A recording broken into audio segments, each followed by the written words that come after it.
your name is really important, you're going to want to treat that as a trademark. I am very, very focused on helping small business owners adopt the perspective that no one speaks for free.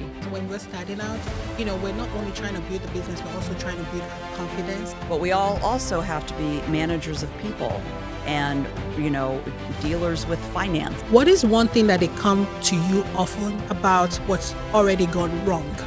So a lot of clients end up coming to us when... Hey friend, before we jump right in, I want you to know that this conversation is going to be one of those episodes you come back to, so make sure you save it. Because my guest today is the kind of person who knows things that could save your business. And I don't mean that lightly, I mean she has spent 30 years protecting brands of Fortune 100 companies, multinational enterprises, celebrities and entrepreneurs. And today she is sitting right here in the studio with me in Indianapolis, and she's about to give you the same wisdom she gives our highest level clients. So make sure you stay with me. Hi, Amy. How are you doing today? I'm so well, Victoria. How are you? I'm fine. Thank you. It's been a long time trying to make this happen, so I'm excited that you're here. I know. I appreciate your flexibility so much, and I've been looking forward to this for a while. Yeah, me too. So you do a lot of things intellectually with your business, and you said earlier before we even started, like you're celebrating 5 years. Our law firm turned 5 years old on February 1st. Yay. So I actually this weekend and just back from taking my entire team down to Southern Florida to a spa for a week as a thank you for everything that the whole team has done to get us where we are. That's amazing. It's been a wonderful celebration. You know what, so as a small business, I know this is completely tangent to what we're about to talk about, That's but I all was right. thinking about, as a small business owner, so I used to work in corporate. I was a scientist before I started doing all of this. And, Right. You think a lot about what the business is able to provide to you as in terms of benefits. Mm-hmm. And sometimes as a small business owner, we may or may not be able to provide such, benefit packages, but to be able to go with your whole team to Southern Florida for a whole week and that's like... I really value my team so much, and I want to serve them in all the ways I can. We are a unique group of unicorns in many ways, in that we all want to do excellent work for our clients and also be able to have a balanced life. And this group comes together. It's such a strong team. And in fact, we usually do this retreat annually because we're all distributed throughout, different states where people live. Mm-hmm. It's very important to me to get people together in person. Mm-hmm. I think video is a great way to maintain a relationship. It's a much harder way to start a relationship. Yes. So we do that every year. Well, coming out of this retreat, before we left, they said, we don't want to wait another year. So we're going to accelerate the next retreat and have it this fall and maybe start doing them every 6 months instead. So that is amazing. Can I work for you? Absolutely. Absolutely. That's amazing. Okay. So we're going to talk about some of the things that we need to be thinking of earlier on before we grow this business and then we start having problems with intellectual property and things like that. So I'm just going to dive right into it. The first question I have for you is that what is the number one thing that small business owners are not protecting right now that is costing them a lot? So I would say the very first thing that I would think about as a small business owner is, what's your name? And what's your name going to be, and how much are you planning to invest in that name, say in the first 6 to 12 months? Okay. Some folks are very brand forward with their businesses, with their maybe services and products. Some people are more anonymized in that way. Mm-hmm. And if your name is really important, you're going to want to treat that as a trademark, and you're certainly not going to want to invest all this time and money in finding ways to deploy that trademark on the web, in connection with your offerings of goods and services in your marketing materials, and then find out 3 or 6 months later that you've infringed on someone else's name. And then, at a minimum, get a cease and desist letter, potentially get sued and then have to figure out, am I going to change it? Am I going to defend myself? It can be a real nightmare if you don't. You know, I had a client years ago that came to me. He'd been in business for 6 months and wanted to search, you know, the name at that point. Well, we found someone that had been doing the same business with the same name for many years. Oh my goodness. And it was a very bitter pill for him to swallow that he was willfully infringing on this trademark and was putting himself at great risk at a minimum of having to change the name. You know, that's a friendly resolution, right? But there's still a cost to the owner because you've invested all that time and money in getting the brand off the ground. There's something else too, Victoria, that I find as a trademark lawyer, and that is that trademarks are sort of bizarrely emotional for people. It's not just like owning, you know, a camera that you might like. You know, I'm looking at this beautiful setup you have here. But folks almost feel like it's part of who they are. It's part of their business identity. And changing that or having it challenged by a third party can be a really difficult thing, much harder than, well, you have this asset, but you need to sell it to protect yourself for whatever reason. So we suggest that business owners, before they launch, at a minimum, have us help them with the research, you know, or find someone to help them with the research. And I'll also just tell a quick story that AI is not very trustworthy in this regard. And this is why. AI is programmed to try to get its users to bond. And so it wants you to like it. Right. It has that bias. So it's going to tell you that your trademark is available even when it's not, because it's trying to build that bond.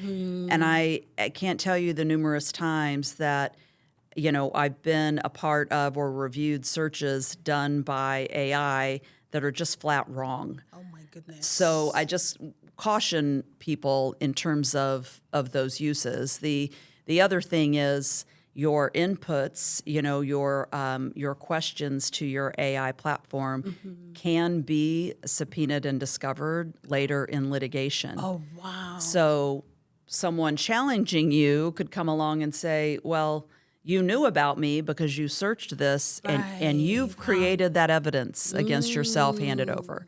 So there's just a number of things to consider. But right off the bat, the first thing is a search and doing that research to see, is someone else out there using that trademark? And then, you know, we can talk about, should you register it? Where are you doing business? In what countries? You know, that sort of thing. So you talked a little bit about, let's go back to the search, because I'm going to go into the AI thing a little bit too. Sure. But I think that, so I'm currently searching for a name that I'm trying to, you know, trademark. And then I'm learning that there's different classes. Absolutely. Which I would never, you know, like, because it's a whole lot of information out there. So even if the name is available in one class, it may not be available in a class that is maybe more pertinent to the person. So that's why, you know, services like yours is important to make sure that you're getting all the right classifications correctly and things like that. Wouldn't you say? That's exactly right. The U.S. Patent and Trademark Office, and in fact, internationally, all of the goods and services in the world are divided into 40 some odd classes. Oh, wow. And if you say, well, you know, my class is class 9 for software, someone else is in class, say, 42 for software as a service, are those the same or are they different? And that takes some thinking and some analysis. You know, you can say no right off the bat, but the answer may not be no. Right. It depends on what the marketplace looks like, how many other people are out there using the same or a similar trademark. So it just requires going through those things. And I'm glad you brought up classifications, because differences in classifications are not necessarily dispositive. It's not a black and white test, in other words. Okay. So it can help, but you have to think about both. And services and products can still be confusingly similar. So Right. let's say, you're selling cookies and that's a product, but someone else has bakery services. Okay. Those could be confusingly similar depending on the customer's point of view, which the search results sort of will tell a story and you'll be able to sort that out. The other thing we look at is, well, we look at a lot of factors, but another sort of main thing we look at is who are the other players.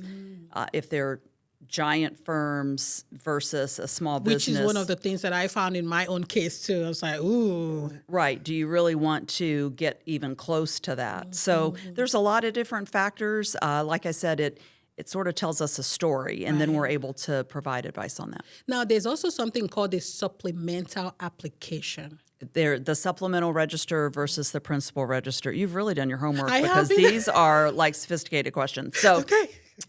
so the U.S. Trademark Office wanted to do something for businesses that wanted to be able to trademark their brands internationally, but they didn't necessarily have a really strong trademark in the U.S. And by strong, I mean the words in it were a little more descriptive of the product or service than they were, say, we call them fanciful or arbitrary, so a really strong brand that uses a plain English word is Apple for computers. Right. Apple is not a computer. It's not anywhere close to a computer. Right. Okay. An even stronger is something that's made up, like Kodak or Xerox. Okay. So those are really strong. The trademarks that describe more of what you do tend to be on the more descriptive side. So a descriptive trademark can still qualify for the principal register in certain circumstances.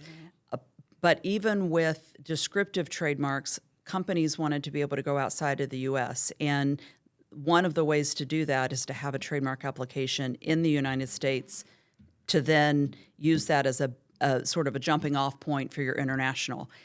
That's really why the supplemental register exists. I think of it like varsity and junior varsity. You still get some rights with the supplemental. You can still use the Circle R, and it lets you have that jumping off point for international applications. And then after a number of years, you can apply to move your trademark to the principal register. So it's not a bad place to be in a lot of circumstances. Okay. So, and I don't know how to U.S. or something like that is the office that handles trademark. The USPTO. USPTO. U.S. Patent and Trademark Office. Thank you. Yeah. But what is the body that does the international, that manages the international trademark? Sure. So there are different ways you can do that. One way is all major markets have developed their own trademark office. Okay. There's another way to proceed, however, and that is through the Madrid Protocol. Okay. The Madrid Protocol is an international treaty that provides a single application system that then think of it as a wheel and spoke or hub and spoke. So you file that one international application, and then the spokes go out to the various countries that you designate. Okay. And it's a less expensive way. It's a more efficient way to manage those international applications. You still have to deal with what each country says, but there's a lot of benefits to doing it that way. You can also treat the EU as one country, so there's a lot of cost savings there. And but remember, after Brexit, the UK is not part of the EU, so we always have to handle them separately. What we typically do is build a strategy and a budget. So depending on what your countries of interest might be, we'll say, okay, these are members of the Madrid Protocol. We can do that. These countries did not join the Madrid Protocol, so those are national applications. We put together, a strategy there. Oh, that's so good, because I was thinking, like, how do you know all the laws for all the different countries and all the things like that? That's interesting. So let's go back to AI. If you spend 5 minutes with a small business owner that is maybe using AI, for their businesses right now, you mentioned this a little bit, but what are some of the other things that they absolutely need to know that they don't know with using AI? Sure. the first most important thing is to make sure you are using a closed system. It's worth the money. Please buy it today or yesterday, as the case may be. The closed systems are the ones that keep your information private to you, so that whatever your prompts are, whatever you're submitting in terms of documents or an email string, please summarize these emails, what have you, are not going out into the internet for AI, for other people to be able to pull from, right? You don't want to be doing that. So that's the very first thing I would do. The second thing I would suggest, and this goes back to something I said earlier, is be aware that what you are prompting AI is going to come back if potentially if it's in a lawsuit situation, so that can be subpoenaed. So if you're asking questions about legal matters, just be aware of that. And when you hire a lawyer to do those things, it's different, and you have more protections. So that's the second thing. The third thing is, be careful when if you're putting, say, a contract into an AI platform and saying, analyze this for me. AI is not always right. AI tends to hallucinate. AI also tends to sometimes create bizarrely worded contracts. I've had clients create contracts from AI, and in my nearly 30 years of practice, I have never seen the language that it's using. It sounds strange, and so it can be very convoluted if you're having it create contract language for you. Also, be aware of confidentiality.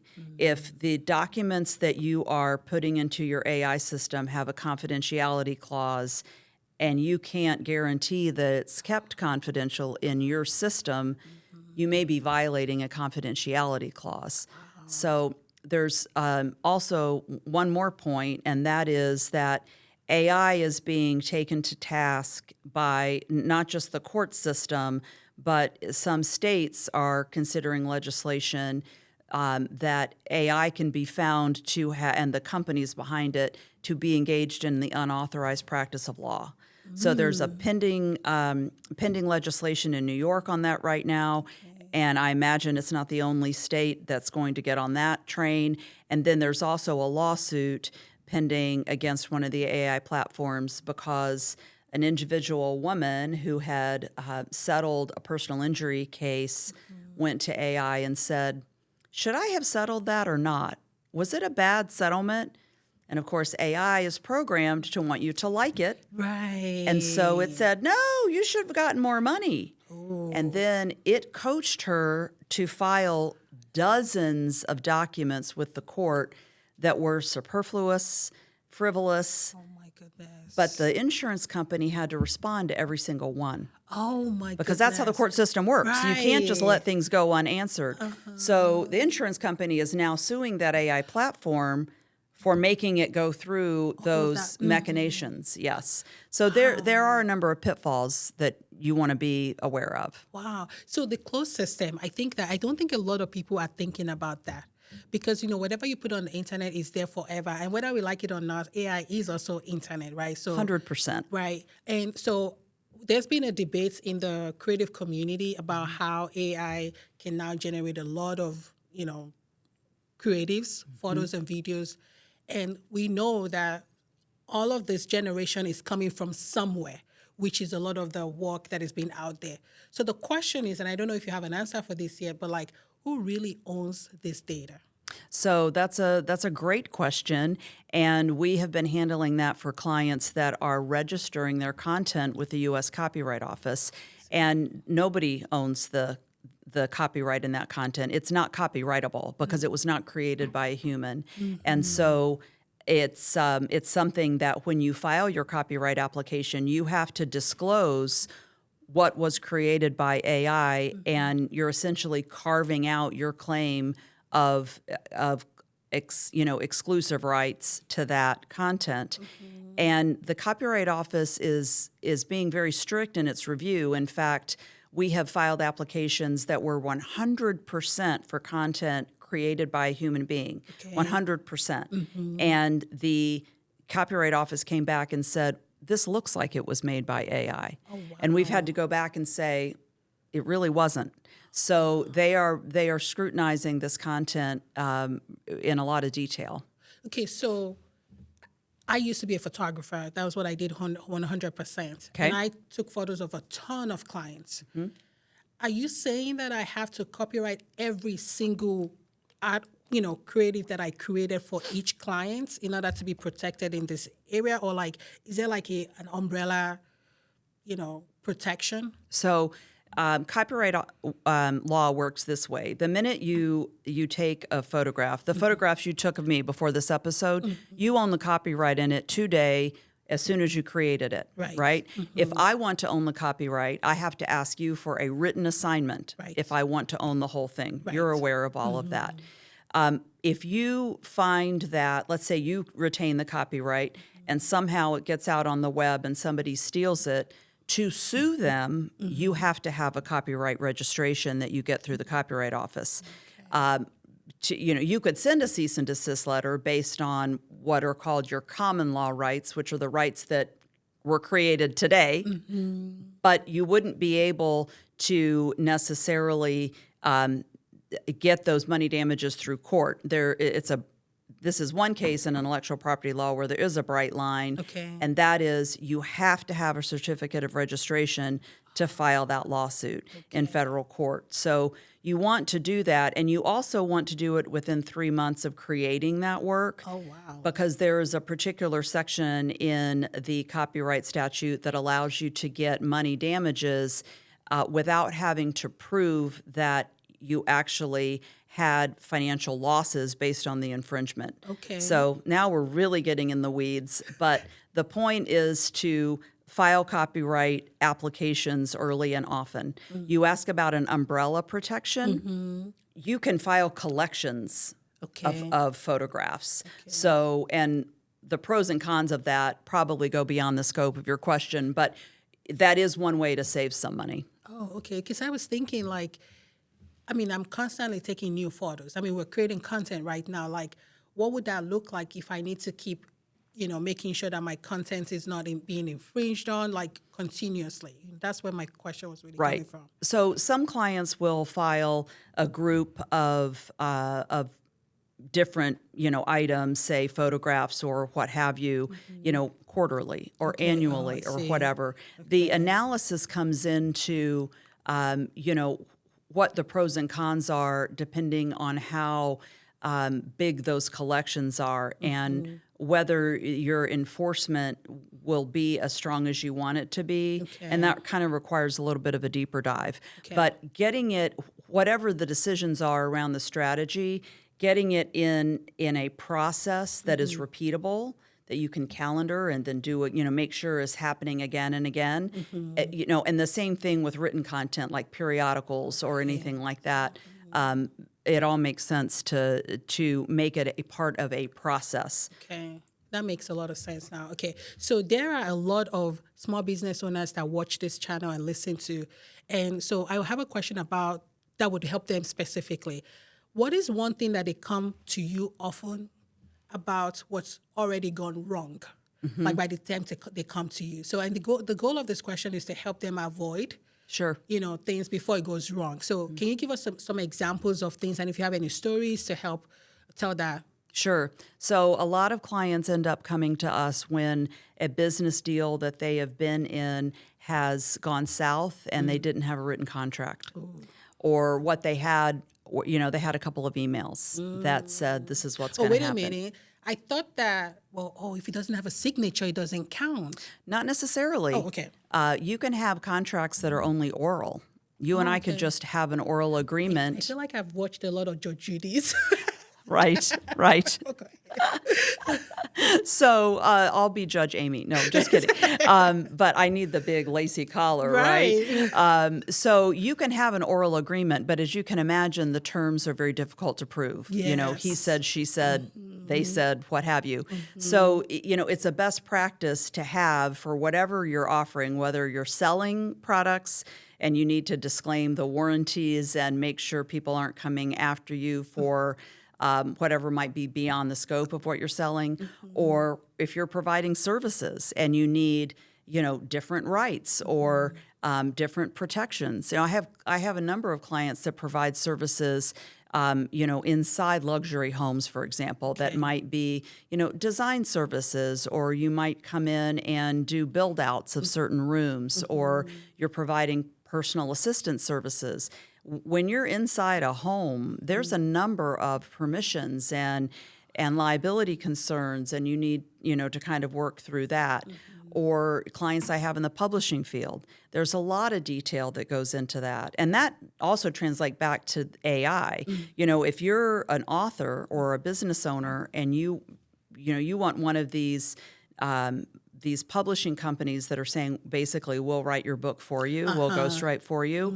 There's a lot in there about what kind of content are they really having AI write it? Who's going to own it? So written contracts are essential, and I see it a lot that small businesses haven't taken the time and kind of taken a breath and said, how do I really document this? Because they're so eager to make the sale and to bring in the income, which I completely understand. I have owned a small law firm for 5 years now, and I'm actually launching a consulting firm this month. Oh, so great. I truly understand that pre-revenue stage. But these are things that you're setting up like scaffolding that will protect your company, literally for years to come. Wow. So when is the right time? Like, when do I know that I need to start, investing in contracts? As soon as you feel like you're able to afford it, frankly. And it's never too early to have a conversation. Okay. Because, many law firms, mine included, will have an initial conversation with you at no charge, just to figure out, what does your business look like? What might your needs be? And then we often sit down with our small business clients and we create a punch list of priorities, to work with your budget. If this is the only thing you do, this is what we recommend you do. This is of next importance. This is of next importance. So we understand that you can't boil the ocean in a day. Right, well. Right, or ever, actually. So we try to help our clients work through that to do what matters most first. So I like the sound of you working with their budgets, because I think a lot of people are afraid. The moment you talk about going to see a lawyer or an attorney, you're like, oh my God, retainers and, a lot of money per hour, because we should be compensated, right? But it sounds like you really work with small business owners to meet them, where they are with the budget they have for what they need to do. 100%. And we also do a number of projects on a flat fee basis, so that you know what that investment is. And luckily, I've been able to build out a team that is more than just me, right? So I have more junior attorneys. I have paralegals on staff. They help a lot with the day-to-day work. So it's not as expensive as having a lawyer who's been working for 30 years, at my rate, doing every little thing. It's the opposite, right? I'm out talking to clients, I'm out doing things like this, and they really support the day-to-day work of the firm, and our pricing is able to reflect that. So, and that's the great thing about a firm, whether you use ours or a firm that's able to work this way. I love that. Yeah. So you had mentioned contracts was one of the things that we definitely want to make sure we jump on. Is there anything else, and particularly, do you have anything in your flat rates that small business owners need to be thinking about right now and maybe take advantage of? Sure. So there's two that I would mention in addition to what I said before. If someone hires a content provider, they often think that all that content is owned by them. Right. And you know this because you're the content provider. That issue needs to be sorted out in writing before you create the content. Right. Otherwise, and if you don't, then the content provider owns it. And that may be okay. At a minimum, you will want a license, right? So that needs to be in writing, and those terms sorted out. So that's one thing that I would definitely definitely caution. The other thing is speaker agreements. I am very, very focused on helping small business owners adopt the perspective that no one speaks for free. Right. I don't believe in uncompensated labor, and that doesn't mean that you have to charge cash money, but it does mean that you have to figure out the benefits that you're getting. Cash Right. money is better. You also own value in your right of publicity. Right. You know, your image, your likeness, your voice, and all of those things. You want to make sure that you remain in control of that. Right. So a speaker agreement, which is on our flat fee schedule, allows people to have some controls there. It also, I believe, for the company, the business that is providing the speaker, it helps them out of the gate with the optics of their company. We're professional. Yes, we'll come and speak. We're not Right. desperate. We're not desperate to drum up I love business, that, even if yes. you are desperate to drum up Right. business, right? Who isn't? And, sure, I'll be glad to come and speak. Here's our agreement. And then you can sort through the details of those terms. And once that's done, then when you show up to speak, things flow smoothly. Right. You're getting value. You feel good about it. They feel good about it because they've hired someone or engaged with someone that has real value and knows it. Right. So clarity is a gift for everyone. That's one of my favorite quotes, and this is part of that. I love that because as small business, when we're starting out, we're not only trying to build the business, we're also trying to build our confidence and understand Absolutely. the value that we bring to the table. So having, a speaker agreement like that automatically puts you in the position of power. Like Correct. to maybe a bigger company. So now you're looking all like put together and, Absolutely. and, that's amazing. I love that. Wow. So you have grown your business, 5 years. You have about I think I counted 6 on your website. Well, we've also actually brought in someone else. So Wow. we had 7 at our retreat last week, and we have 2 more that were unable to come. So amazing. yeah, we're up to 9. That is incredible. Yeah. So my question for you is, how have you grown so fast in 5 years? Well, fortunately, I had a career, a 24, 25-year career before this. So I'd grown my network for a long, long time. And I was fortunate to work in very big law for a long time, had great experiences there, and, was able to learn the craft of owning a firm and running a firm, not just being a lawyer. So that Because those are 2 different things. absolutely. And they don't teach you the first one in Right. law school. They only teach you to think like a lawyer, which is important. Right.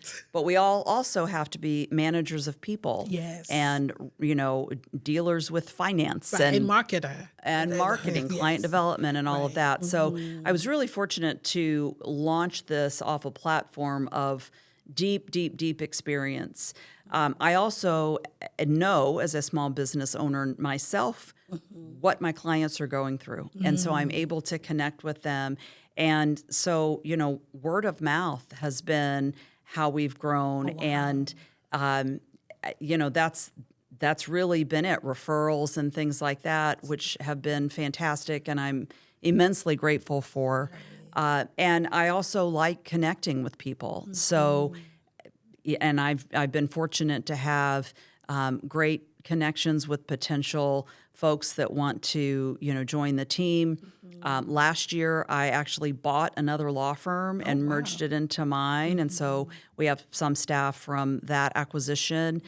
So that's another way, and I trust my intuition, and I, when opportunities are in front of me, I am risk tolerant enough to evaluate and potentially take them. That's amazing. You're such an inspiration. Oh, you're very kind. Thank you. Because it's how they say, like, if, I think that the 5-year mark is where, most businesses just fold up and they never, but like you're really growing and, growing. That's amazing. Well, that's one reason it's interesting you mentioned the 5-year mark, because that's one reason we did sort of a big retreat this year, because we all know, 5 years is A make or break. a mark of success. It really is. Just if you look at the statistics, most small businesses don't make it that far. Right. And so getting there was sort of this, this oasis that we were sort of shimmering in the distance, right?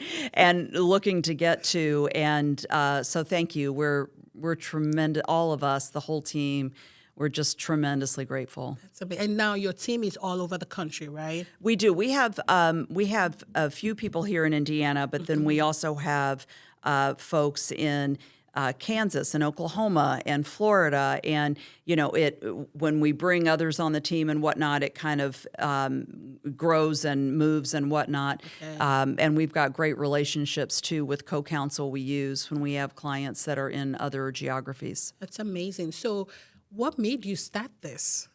Well, it was an interesting time. It was Okay. during COVID, Oh, because right. when better to start a new business, but course, in I the middle feel- of a global pandemic, Right. I right? feel like a lot of women started a business at that point. Right. And I had a lot of changes in my life, a lot of changes in my kids' lives, and I'll just be very open here.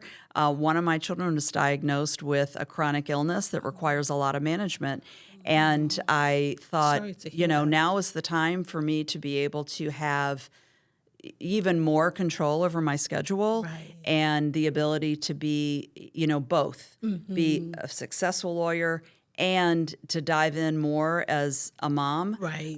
So that was really critical to me.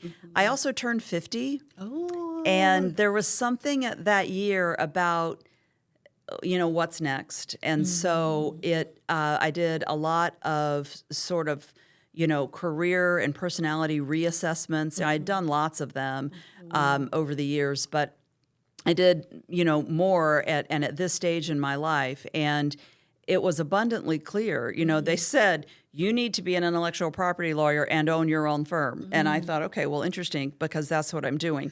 But a funny little story is they told me there's one thing you should never do. You should never teach small children. Do not be a teacher of small children. And I think back to like teaching Sunday school and things like that, and the little kindergartners, and I hope they're not all in therapy. So, I'm sure you did a great job. well, I think they're fine, but but it was great to hear this is what this is on the green light list, but Right. don't do this, Right, but so I already did that. Too late. But right, okay. too late, but yeah, and they're okay. Wow, that's incredible. You look amazing for your age. Well, thank you very much. Great. Would you say you do a good job of balancing being a mom and a business owner, or like how do you manage that? Well, a couple of things. The first is I have an amazing husband, and we are true partners. In fact, he was bike riding yesterday and broke his elbow. He was in a terrible accident. It was not his fault, but he went, right over the front of his handlebars. And so, I sent a long text to the kids, and I said, you know that he and I split our Right. household tasks. Here's all the stuff I'm going to need help with for the next 3 months. And so, and it was really interesting to outline for them just how much he does. Right. And we are true partners. So I have to give him a shout out, because without a true partnership, this would be much harder. Oh my God, yes. Yep. And the other thing that really supports me is my team at the firm, because one of the things we do at my firm is really bring your whole self to work. That's kind of what Peel Law Group is about. And so when somebody has a sick kid, or they're going to be on vacation, or their husband just broke his elbow, others really step up. Okay, well, I'm in the office all week. What can I do to take something off your plate? I get a message at least daily from someone that says, what can I take your plate off today? And so we have such a supportive environment that my team members we're all there for each other, great. whatever is happening. And the other thing is my kids understand, if I've got And how old are they? So they range. We have a blended family, Okay. and we have 4.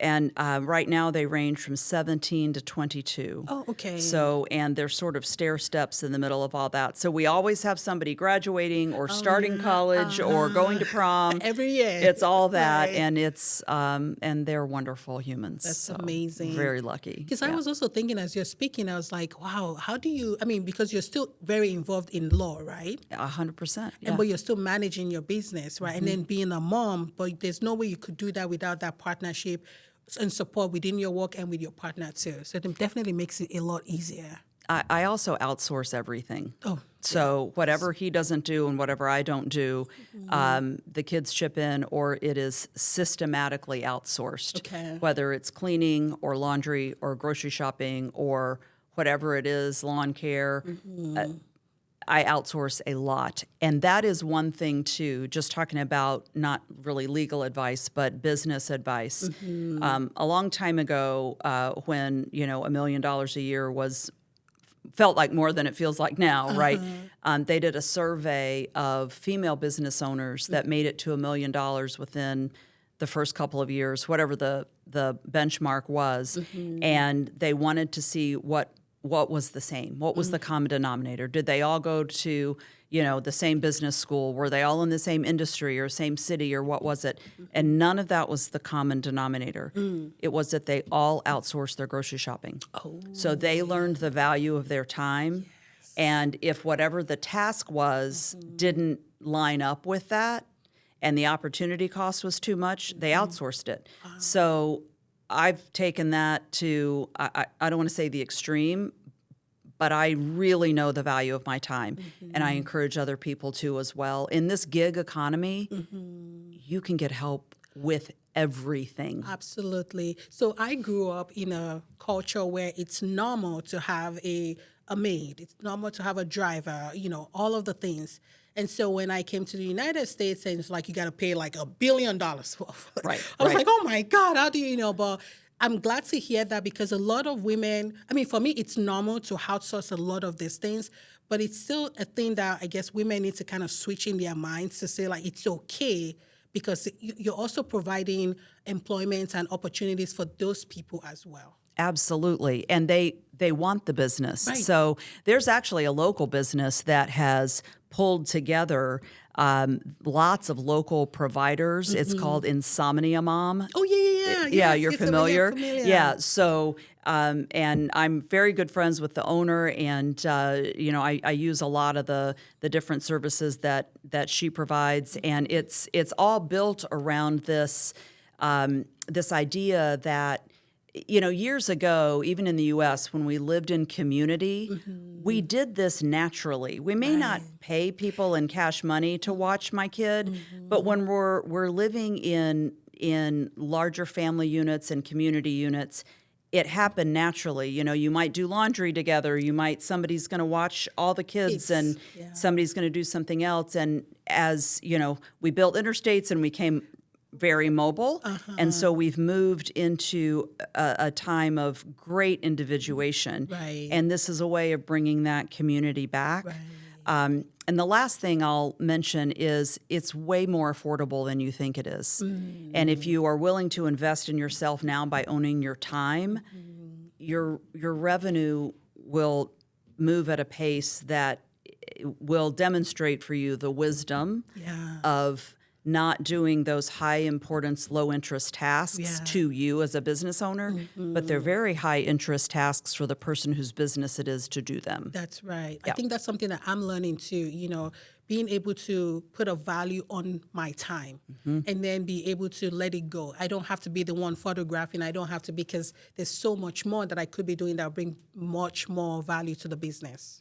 Absolutely. Client development, for example. Right. All right. I got 2 more questions for you. Okay. So you mentioned a little bit that you're starting a consulting firm. Can you tell us a little bit about that, or that's not? Oh, no. It's called Turnaround Dynamic. Okay. And it is non-legal at all. I mean, it's not in the legal field at all. Okay. I have found sort of a gap in our human relationships where people know they need to make some kind of pivot or change in their life, or they know there's a friction there, and their friends don't want to tell them. Nobody wants to confront them.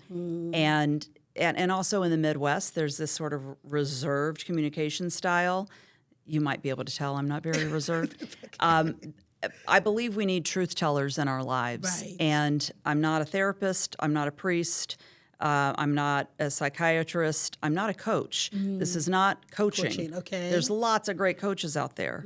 But I am the person that once we'll have sort of detailed information to ask about, from our clients. And then I will sit with them and tell them what I see. I've been told for decades that I have this gift of being able to see from A to Z really quickly. Like one of my strengths in the Strengths Finder analysis is being able to do that.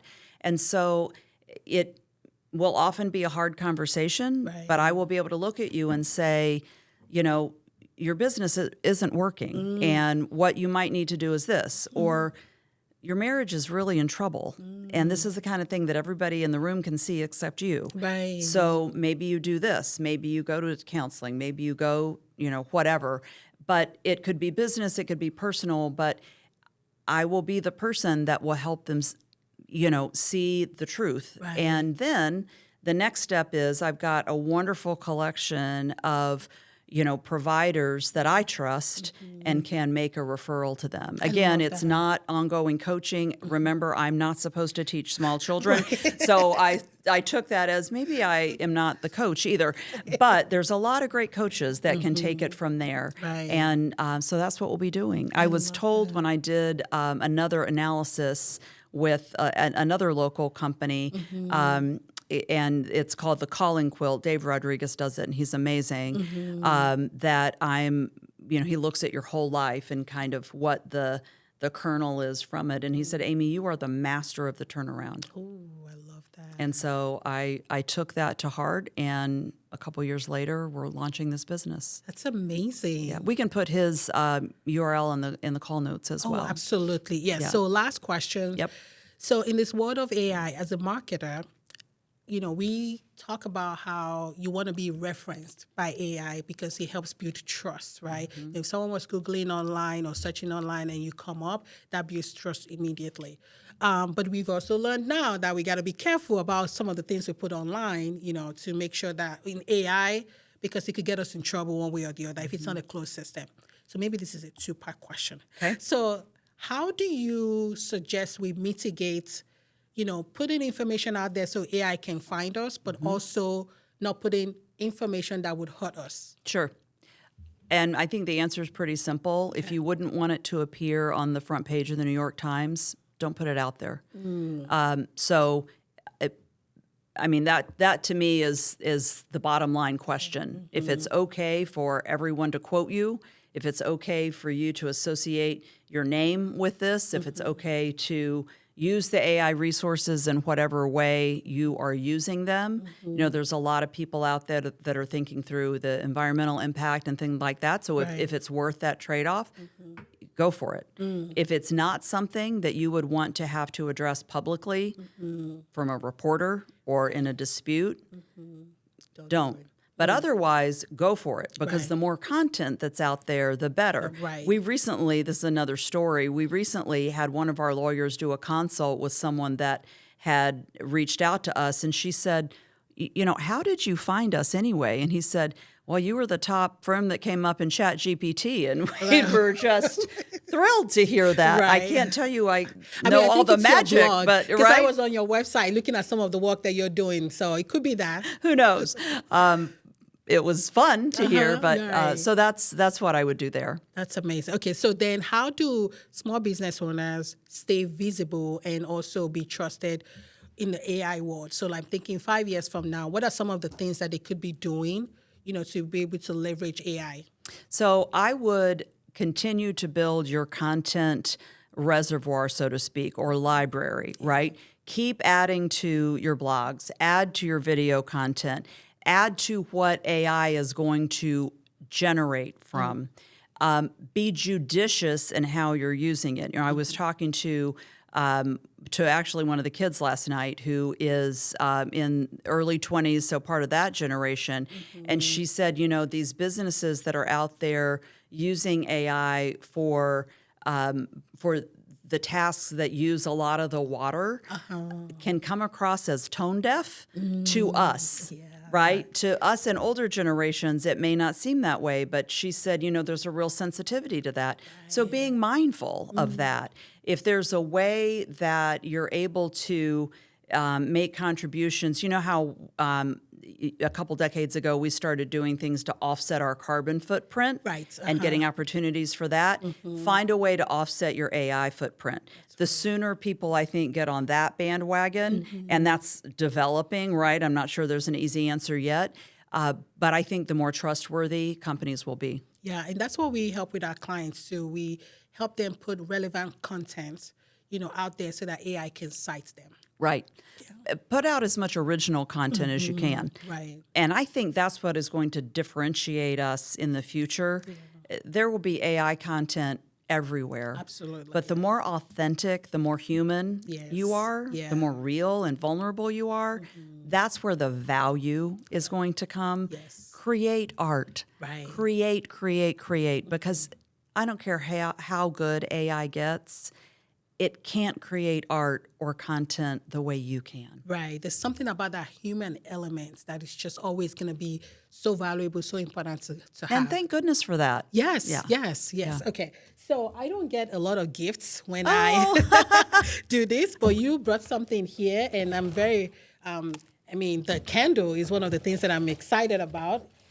Can you tell us a little bit about this? This is so beautiful. Sure. I love supporting small businesses owned by women, especially. And a young woman named Keisha, she owns WikiWix in South Carolina, is a member of a group that I'm a part of called Procure Find. And it's a business group, and they look into contracting for small businesses with larger companies. In any event, I did these as client gifts, and she curates and creates a signature scent for your company. So she sends you all these samples, and so we created the scent, or we told her the notes, the floral notes that we liked.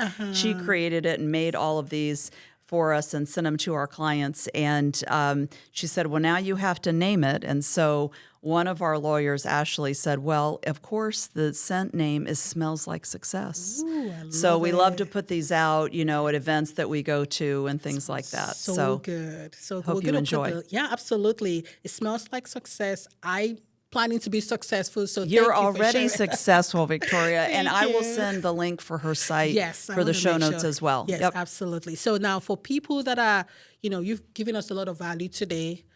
For people that are looking to learn more about your business and, contact you, how can they reach you? Sure. The website is peellawgroup.com, PEELE lawgroup.com. Great. What about the consulting firm? That's turnarounddynamic.com. Okay. Turnarounddynamic.com and peellawgroup.com as well. We are going to put all of that in the show notes. Thank you, Amy, for coming today and spending your time with us and also giving us a lot of real good, valuable information. I appreciate your time. Victoria, thank you so much. This has been a real gift to me, and it's been a pleasure to learn about you and your life and your business. So thank you very much.